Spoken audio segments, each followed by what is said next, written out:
अरे हई रोपनी कराइले संघवे ना आय है संघवे ना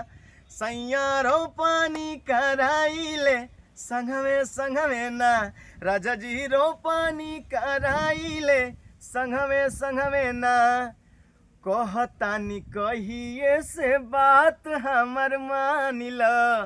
चली के बनारस हमके साड़ी किनवाई द कहतानी कहिए से बात हमर मानिल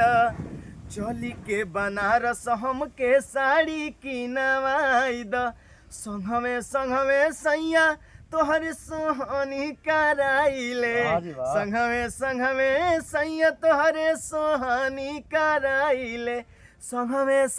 ना आय है संघवे ना